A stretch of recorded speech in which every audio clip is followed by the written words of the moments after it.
আমরা ডাকসুতে দায়িত্ব নেওয়ার পরে বিশ্ববিদ্যালয় প্রশাসনের কাছে শিক্ষার্থীদের দাবি দেওয়াগুলো বারবার আমরা উপস্থাপন করেছি। কিন্তু বিশ্ববিদ্যালয় প্রশাসন থেকে যেভাবে আমাদেরকে সহযোগিতা করা দরকার সেই ধরনের সহযোগিতা আমরা পাইনি।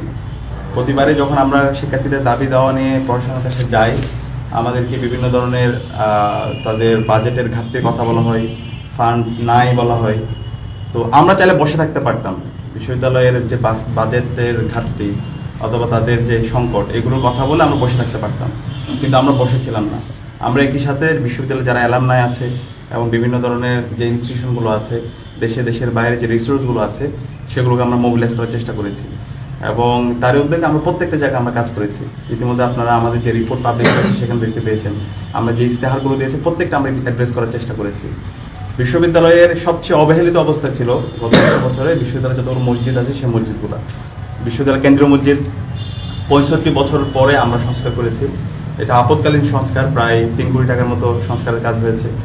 এরপরে আমাদের আজকে যে শারীরিক শিক্ষা কেন্দ্রের মসজিদটা আছে সেটা প্রতিষ্ঠার পরে আর কোনো সংস্কার হয়নি। এখানে খেলোয়াড়রা আসে, কিন্তু নামাজ পড়তে আসার মতো সেই পরিবেশ এখানে ছিল না।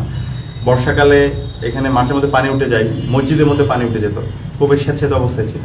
তো আমরা ধন্যবাদ জানাচ্ছি আমান গ্রুপকে, এই মসজিদের সামগ্রিকভাবে উন্নয়নের জন্য তারা স্পন্সর করেছে এবং একই সাথে আমাদের মেয়েদের জন্য জিমনেশিয়াম সেটাও স্পন্সর করেছে আমান গ্রুপ।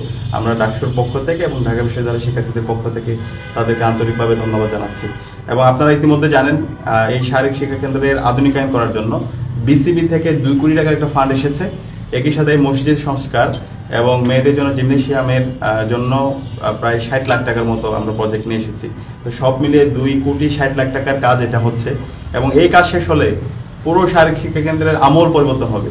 এখানকার নিরাপত্তা নিশ্চিত করা, পাশাপাশি মাঠের সংস্কার করা, খেলোয়াড়দের জন্য নতুন ইনস্ট্রুমেন্ট নিয়ে আসা, মেয়েদের জিমনেশিয়াম এবং একই সাথে ছেলেদের জিমনেশিয়াম সেটাকে আধুনিকায়ন করার জন্য আমরা কাজ করব। আর যে মসজিদে এখন আমরা আছি সেই মসজিদের এখনো কাজ চলমান আছে, এখানে এসি স্থাপন করা হবে, আবার কার্পেটগুলো চেঞ্জ করা হবে এবং আরো অনেকগুলো ফ্যাসিলিটিস এনশিওর করা হবে। তো সব মিলিয়ে আমরা চেষ্টা করছি শিক্ষার্থীদের কাছে দেওয়া প্রত্যেকটা কমিটমেন্ট বাস্তবায়ন করার জন্য। একই সাথে ঈদের পরে আমরা শনিবারের বাস সার্ভিস চালু করছি, যেটা শিক্ষার্থীদের দীর্ঘদিনের দাবি, এখন পর্যন্ত সেটা বন্ধ আছে। শনিবারের বাস সার্ভিস চালু হবে এবং মেয়েদের জন্য, নারীদের জন্য আমরা নতুন কিছু বাস নিয়ে আসতেছি। তো ইনশাআল্লাহ অনাবাসী শিক্ষার্থীদের দীর্ঘদিনের যে দাবি সেই দাবিগুলো আমরা খুব দ্রুত বাস্তবায়ন করতে যাচ্ছি।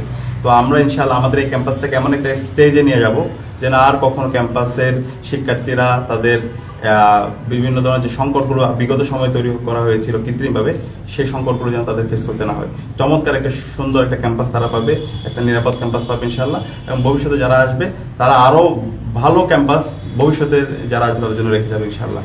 তো আজকে যারা এসেছেন আপনাদেরকে আন্তরিকভাবে ধন্যবাদ জানাচ্ছি এবং পুরো প্রজেক্ট বাস্তবায়ন করার জন্য ডাকসুর ক্রিয়া সম্পাদক আরমান হোসেন রাত দিন এক করে কাজ করেছে, আমরা তাকেও ধন্যবাদ জানাচ্ছি।